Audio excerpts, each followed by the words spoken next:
Welcome to Planet Ayurveda। तो आज का जो हमारा टॉपिक है वो है GERD, जिसका मतलब होता है गैस्ट्रो इसोफेजियल रिफ्लक्स डिसीज़। ये क्रोनिक डाइजेस्टिव डिसऑर्डर है जिसमें कि फ्रिक्वेंटली और कंसिस्टेंटली जो हमारा गैस्ट्रिक कंटेंट है उसका बैकफ्लो होता रहता है इसोफेगस में। और इसके कॉजेज़ मेनली डाइटरी और लाइफस्टाइल फैक्टर्स की वजह से ये होता है कि ज़्यादा जंक फूड खा रहे हैं, स्पाइसी फूड खा रहे हैं और ओवर ईटिंग ज़्यादा कर रहे हैं, नाइट टाइम में बिंज ईटिंग हो रही है उसकी वजह से। उसके अलावा स्मोकिंग, अल्कोहल भी इसमें बहुत मतलब एक फैक्टर है कि जो इसको कॉज करता है। या कई मेडिकेशंस होती हैं जो इसको ट्रिगर करती हैं, लॉन्ग टर्म मेडिकेशन यूज़ से ये हो जाता है। और स्ट्रेस फैक्टर होता है जिससे ये होता है मेनली। और इसमें जो मेन सिम्टम है इसका वो हर्ट बर्न होता है कि इसमें हर्ट बर्न मेनली मिलता है और रिगर्जिटेशन जो फूड का है वो बार बार होता रहता है। ये जो हमारा लोअर इसोफेजियल स्फिंक्टर है ना उसके वीक होने की वजह से होता है कि वो वीक हो जाता है तो रिफ्लक्स होता रहता है। और जब कंटिन्यूसली ऐसा होता है तो इसोफेगस में इरिटेशन, इन्फ्लामेशन और डैमेज होता है जिसकी वजह से पेन भी होता है। और ये पेन कई बार एंजाइना के सिमिलर होता है, लेकिन ये अगर हम मेडिकेशंस देते हैं एसिडिटी की तो उससे ठीक हो जाता है। लेकिन जो एंजाइना वाला पेन होता है वो ठीक नहीं होता। ये मतलब इसमें हम डिफ्रेंशिएट कर सकते हैं। और इसके सिम्टम्स में नोजिया जैसा फील होना, रिगर्जिटेशन, पेन होता है, एपिगैस्ट्रिक पेन, ये सब मिलता है। और एटिपिकल इसके सिम्टम्स होते हैं जैसे कि क्रॉनिक कफ रहती है, डिस्फेजिया होता है और जो वॉइस है वो होर्स हो जाती है। ये अस्थमा के जो सिम्टम्स है वो भी इसमें ट्रिगर हो जाते हैं। और इसके जो डायग्नोसिस है, डायग्नोसिस में वैसे ये क्लिनिकली इवेल्युएशन से डायग्नोज हो जाता है, लेकिन इसमें एंडोस्कोपी करवाने से वो डायग्नोस्टिक है, मतलब उससे कंफर्मेटरी हो जाता है। और ट्रीटमेंट में इसके जैसे एंटासिड्स दे सकते हैं अगर कम दिक्कत है तो क्विक रिलीफ के लिए एंटासिड्स दिए जाते हैं। उसके अलावा प्रोटोन पंप इनहिबिटर्स जैसे कि पेंटोप्रोजोल और ओमिप्राजोल हम वो देते हैं, या फिर H2 रिसेप्टर जो ब्लॉकर्स हैं वो हम इसमें दे सकते हैं। आयुर्वेद में हम इसको अमलपित्त से कोरिलेट करते हैं। तो इसमें क्या होता है कि जैसे कि कॉजेज जैसे कि पहले हमने डिस्कस किया कि बिना पचे खाना दोबारा से खा रहे हैं या फिर ज़्यादा हैवी फूड वगैरह कर रहे हैं, उससे आम हमारी बॉडी में बनता है और वो आम पित्त को विषेट करता है, जिससे कि पित्त का जो नेचुरल रस होता है वो कटु होता है, वो अम्लीभूत हो जाता है। तो इसको आयुर्वेद में हम अमल पित्त से कोरिलेट करते हैं कि जो कॉजेज़ हैं जैसे कि बिना पचे ही दोबारा से खाना खा लेना, ओवर ईटिंग करना या खाना खाने के जस्ट बाद सो जाना, दिवा स्वप्न करना, उनसे आम बनता है और वो आम पित्त के जो नेचुरल रस है, कटु रस, उसको वो अम्लीभूत करके अम्लता को प्राप्त हो जाता है, जिससे कि जो हमारी बॉडी में वो सिम्टम्स आते हैं।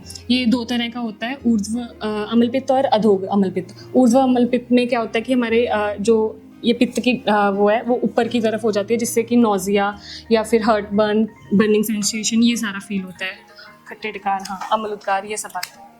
और जो अधोग अम्लपित्त होता है उससे पेट में दर्द होना या फिर जैसे कि स्टूल्स के बाद बर्निंग सेंसेशन फील होना, ये वाले सारे सिम्टम्स आते हैं। तो इसका मेनली अगर हम ट्रीटमेंट की बात करें तो मेन प्रिंसिपल्स क्या होंगे कि हमने जो आम है उसका पाचन करना है और जो विशेटित पित्त है उसको हमने ठीक करना है और जो हमारी गैस्ट्रिक म्यूकोज़ा है उसको हमने प्रोटेक्ट करना होता है। तो इसके लिए हम जो तिक्त रस वाले द्रव्य हैं मेनली उनका यूज़ करते हैं, जैसे कि पटोल, वासा, गुड़ुची इनका मेनली यूज़ होता है। और उसके अलावा यष्टि मधु का इसमें मेनली यूज़ होता है। अमलकी का भी इसमें बहुत अच्छा रोल है। प्लेनेट आयुर्वेदा का हमारा पैक है, एसिडिटी केयर पैक, जिसका इसमें बहुत मेन यूज़ होता है। उसमें 4 प्रोडक्ट्स हैं, हर्ट बर्न कैप्सूल्स हैं, डाइजेशन सपोर्ट कैप्सूल्स हैं और महाशंखवटी है और अमल की रसायन है, जो कि इसमें काफ़ी अच्छा रिजल्ट्स मिलते हैं।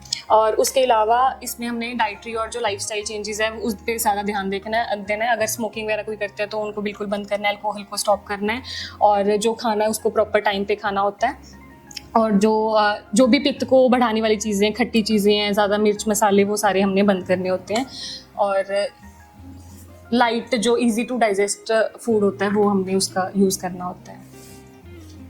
और कई बार जैसे बहुत लार्ज मील्स लोग खाते हैं उसकी वजह से भी ये होता है। अगर तो हमें ये भी बोलना है कि अपना जो पोर्शन साइज है वो लिमिटेड रखें। जिनकी स्लीप साइकिल डिस्टर्ब होती है उनको भी दिक्कत होती है तो उसको भी कुछ लोग कंटिन्यूसली खाना मुंह में आ जाता है, बैक फ्लो होता रहता है, बैक वॉश जो कहते हैं, एसिड बैक वॉश जैसे भी होता रहता है। तो कंप्लेन के एकदम से हमें मुंह में खट्टा पानी सारा खाना खाते हुए तो ऐसे लगता है कि, और वो खाते ही उनको लगता है कि they have to throw out या ऐसा कुछ लगता है, ये चीज़ें होती है। इट्स वेरी कॉमन, बहुत कॉमनली देखा जाता है। उस ट्रिगरिंग फैक्टर है तो अल्कोहल हो जाता है, स्मोकिंग है, स्ट्रेस है, डिस्टर्ब लाइफ स्लीप साइकिल होता है। कुछ जो पैटर्न जो प्रैक्टिकली हम फॉलो करवा सकते हैं पेशेंट, क्योंकि डाइट और लाइफस्टाइल में चेंजेस तो करा नहीं है।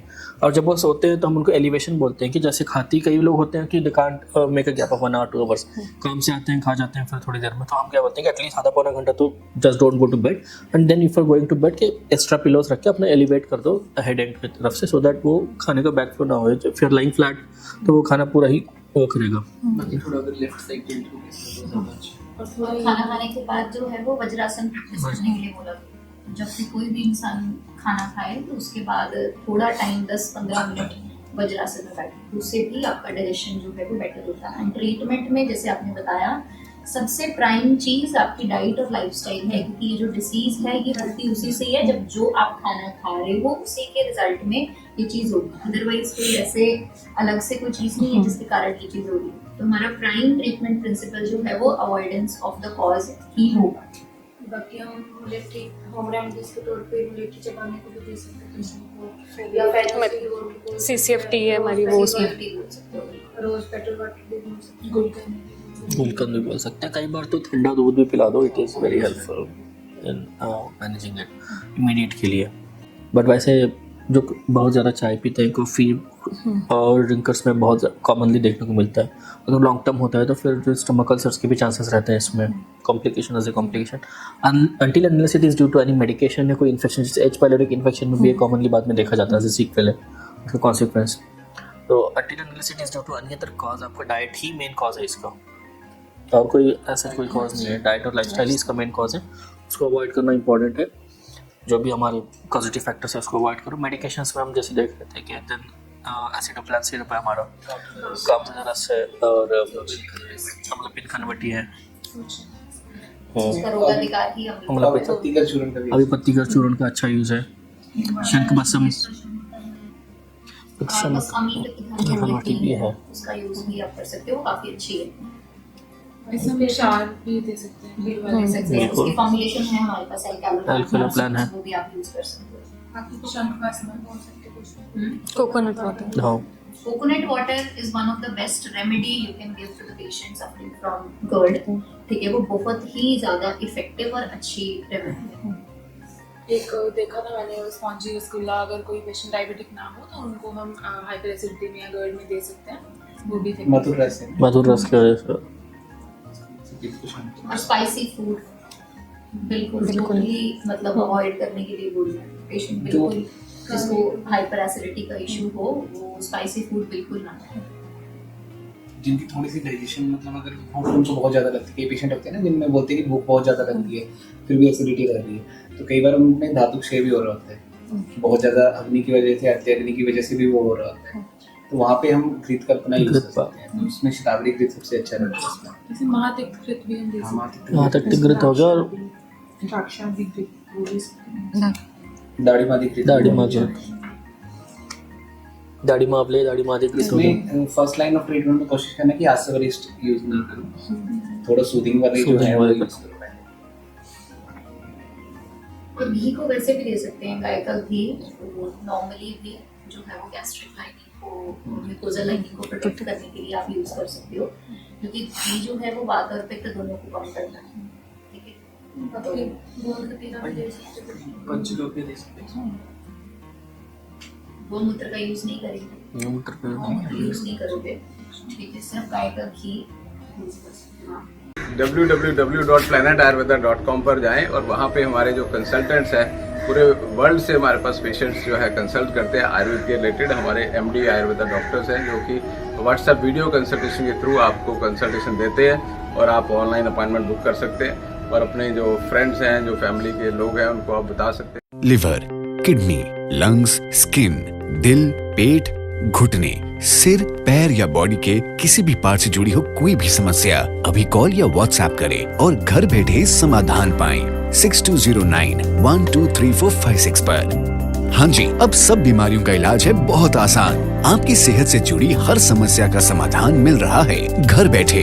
अब आप दुनिया के किसी भी कोने से टॉप प्लैनेट आयुर्वेदा एक्सपर्ट से ऑनलाइन बात करें, परामर्श लें और दवा की भी करवाएं होम डिलीवरी। हेल्थ प्रॉब्लम्स कोई भी हो, सोल्यूशन सिर्फ एक, www.planetayurveda.com। पूरे प्लैनेट की सेहत का नंबर 1 साथी।